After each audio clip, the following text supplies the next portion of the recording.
कि जिन 17 लोगों को मारा गया उनको न्याय की बात सुप्रीम कोर्ट से लेकर के किसी सरकार ने, किसी हुकूमत ने ये बात नहीं कही कि ये 17 लोगों को किसने मारा। वो कौन लोग थे जिन्होंने उस बच्चे का हाथ काट डाला? वो कौन लोग थे जिन्होंने उस औरत की बेटी को मार दिया? वो कौन लोग थे जिन्होंने कि जिस बच्चे ने अपना बाप खो दिया? क्यों खोया, कैसे, क्या? में 2009 में जब बीजेपी की सरकार थी 17 आदिवासी मारे गए।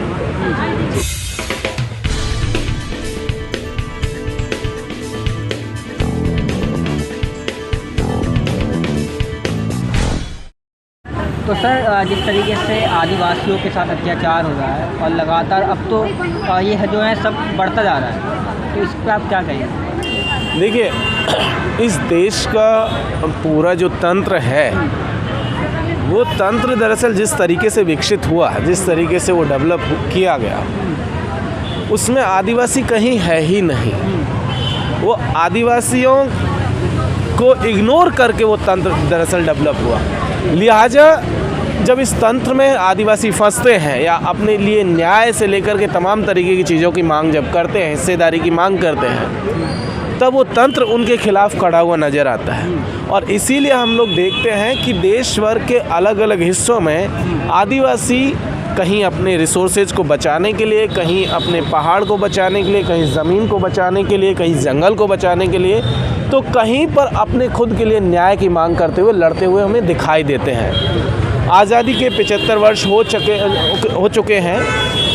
हम अमृत महोत्सव सेलिब्रेट कर रहे हैं, हम हर घर तिरंगा फहरा रहे हैं, डीपी भी बदल करके तिरंगा के प्रति अपना सम्मान जाहिर कर रहे हैं। लेकिन इस देश का जो आदिवासी है, जिसकी आबादी लगभग 12 करोड़ के आसपास है, वो आदिवासी अभी भी इन सब से कहीं दूर खड़ा हुआ है। उसे अभी भी उस धारा में इतना हिस्सेदार नहीं बनाया गया कि वो प्राउडली ये कह सके कि मैं भी अपनी डीपी बदल लूँ या मैं भी अपने घर पे तिरंगा लगा सकूँ। वो इतना भी काबिल नहीं बना पाए हम लोगों से, हमारे देश के हुक्मरान बना पाए।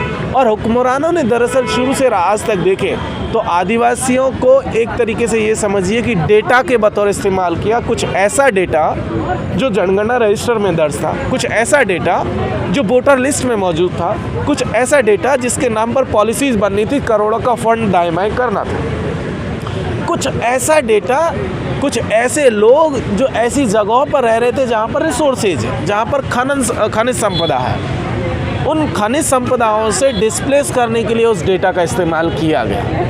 और आज़ादी के बाद से लेकर आज तक यही किया जा रहा है। वो कांग्रेस की सरकार हो, वो बीजेपी की सरकार हो या कोई थर्ड फ्रंट की सरकार रही हो, किसी ने भी आदिवासियों को ध्यान में रख करके इस देश की नीतियाँ नहीं बनाई।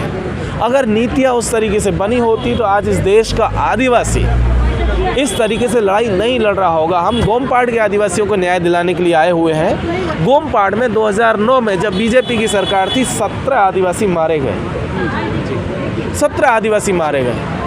कुछ एक्टिविस्टों ने डिमांड की, जिसमें हिमांशु कुमार जी भी एक है, उन्होंने कहा कि इन आदिवासियों को न्याय दिया जाए और इन लोगों के साथ जो अन्याय हुआ है, जो 17 आदिवासी लोग मारे गए हैं, इसके ऊपर एक जांच कमेटी बैठे, वो जांच करे, पता लगे किसने मारा। लेकिन हम देखते हैं 2009 के केस का जजमेंट 2022 में आता है और जिन्होंने याचिका दायर की, जिन्होंने न्याय की मांग की, उनके ऊपर फाइन लगा दिया गया। कहा गया कि आप डिफेम कर रहे हैं। लेकिन इंटरेस्टिंग चीज़ ये है कि जिन 17 लोगों को मारा गया उनको न्याय की बात सुप्रीम कोर्ट से लेकर के किसी सरकार ने, किसी हुकूमत ने ये बात नहीं कही कि ये 17 लोगों को किसने मारा। वो कौन लोग थे जिन्होंने उस बच्चे का हाथ काट डाला? वो कौन लोग थे जिन्होंने उस औरत की बेटी को मार दिया? वो कौन लोग थे जिन्होंने कि जिस बच्चे ने अपना बाप खो दिया? क्यों खोया, कैसे, क्या हुआ, उसकी जानकारी आज की तारीख में किसी के पास नहीं है। और ना ही इस देश के हुक्मरानों को या न्यायपालिका को इस बात की चिंता है।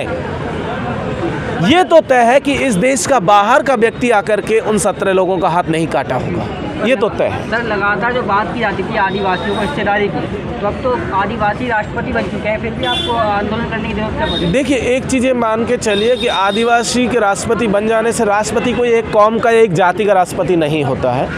राष्ट्रपति हमेशा राष्ट्र का मुखिया होता है। राष्ट्रपति हमेशा स्टेट का हेड होता है, तो वो सबके लिए समान है। वो चाहे दलित हो, आदिवासी हो, पिछड़ा हो, मुसलमान हो, अल्पसंख्यक हो, सबके लिए एक समान है। वो किसी के लिए पार्शलिटी नहीं करता है। ये वोट बैंक की पॉलिटिक्स का हिस्सा है कि हमने आदिवासी को बना दिया ताकि उसका इस्तेमाल वोट बैंक में किया जा सके, लेकिन उसके पास ऐसा नहीं है कि वो आदिवासियों के लिए विशेष तौर पर कुछ कर सके। राष्ट्रपति सत्ता का न्याय करेगा। लेकिन एक चीज़ ये देखिए कि राष्ट्रपति का जो पूरा का पूरा पद है, जिस तरीके का सिनेरियो है, उस सिनेरियो में राष्ट्रपति उसी व्यक्ति को बनाया जाता है, हमेशा अक्सर ये देखने को मिला है, जो पार्टियों के प्रति लॉयल हो। जिस पार्टी ने उसको प्रमोट किया, जो पार्टी उसको बना रही है, उसके प्रति लॉयल हो। और इसीलिए ऐसे व्यक्ति को लाया जाता है, चाहे वो किसी भी जाति धर्म विशेष का क्यों ना हो, और वो पार्टी के लिए काम करता है, न कि समाज के लिए। समाज जहाँ द्रौपदी मुर्मू साहिबा के प्रेसिडेंट बनने से पहले लड़ रहा था, वो आज भी लड़ रहा है।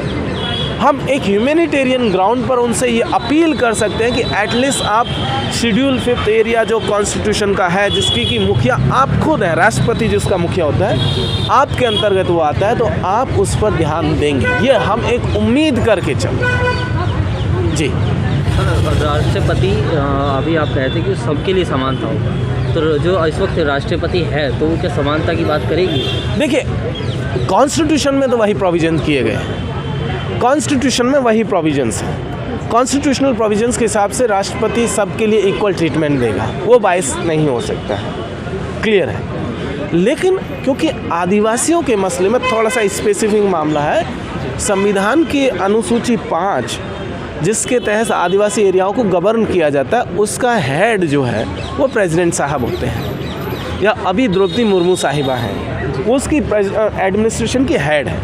उनके पास पावर है कि अपनी पावर का उपयोग करते हुए इन इलाकों में तमाम तरीके के जो मूवमेंट चल रहे हैं, तमाम तरीके के जो प्रोजेक्ट हैं, तमाम तरीके के जो असंतोष है, जो आंदोलन लोग कर रहे हैं, उन मसलों को वो डायरेक्टली उसमें इंटरफेयर कर सकती है। ऐसा बाकी मामलों में नहीं है, ये कॉन्स्टिट्यूशनल प्रोविजंस में। तो ऐसे में हम उनसे ये उम्मीद ही कर रहे हैं कि वो न्याय की जो है मांग करें।